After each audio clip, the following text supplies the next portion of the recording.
दोस्तान जी वक़ार बाज़ माण्हुनि खे इहो ख़्यालु रहंदो आहे कि क़ुर्बानी करण जो छा फ़ाइदो आहे। इहा ई रक़म जॾहिं ग़रीब खे मिस्कीन खे ॾिजे, इहे जदीद क़िस्म जा पढ़िया लिखिया माण्हू आहिनि ऐं इहा पाण खे माहिर भी चवंदा आहिनि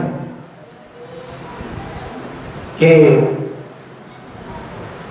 पैसा कंहिं ग़रीब खे ॾेई छॾो, क़ुर्बानी करण जी छा ज़रूरत आहे, खून जानवर जो खून वहाइण जी छा ज़रूरत आहे। अहिड़े वास्ते पहिरियों त इहा गुज़ारिश आहे कि नबी पाक सल्लल्लाहु अलैहि वसल्लम जी हदीस पाक आहे कि अल्लाह ताला जी बारगाह में हिननि कुर्बानी वारे ॾींहंनि में अगर कोई शख्स सोनो ऐं चांदी भी खैरात करे तो अल्लाह ताला जी बारगाह में एतिरो मक़बूल न थींदो आहे जेतिरो त जानवर जो खून वहाइण अल्लाह ताला जी बारगाह में मक़बूल थींदो आहे। पहिरों त हदीस पाक आहे। ऐं इन खां अलावा कुर्बानी अक़लन अगर मुआशरे जे अंदर ॾिसो तो कुर्बानी में केॾो फ़ाइदो आहे। केतिरा ई ग़रीब माण्हू हूंदा आहिनि जिन्हनि खे पूरो साल गोश्त खाइण जी एॾी ताक़त न हूंदी आहे जो जी भर करे खाई सघनि, पर कुर्बानी वारे ॾींहंनि में हिकु ताणी हर क़िस्म जो गोश्त पहुचंदो आहे त पोइ उहे ग़रीब माण्हू गोश्त खाई सघंदा आहिनि।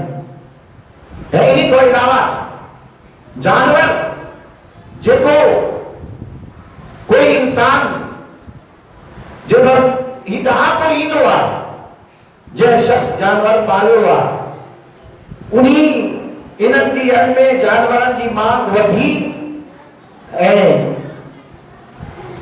जंहिं कुर्बानी करण जो इरादो कयो उन्हीं जे लाइ रसूल पाक सल्लल्लाहु अलैहि वसल्लम हुकुम फरमायो त सुठी शइ वठी आ, बेऐब शइ वठी आ, कीमती शइ वठी आ। अल्लाहु अकबर।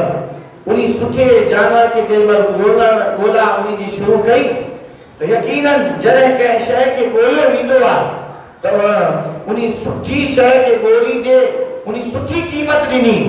दोस्तान जी वक़ार इहे जंहिं शख़्स जानवर के पालियो उन्हीं पालण वारे के जानवर जी सुठी कीमत मिली वई। ये पालण वारे के फ़ाइदो थियो।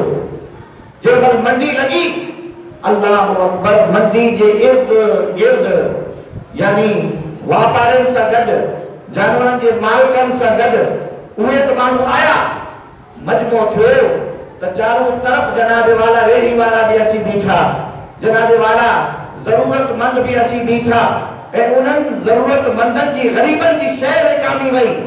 दोस्तो इहा भी कुर्बानी करण जी वजह खां उन्हनि जी सैलरी वधी, उन्हनि जी शइ फ़रोख्त थी।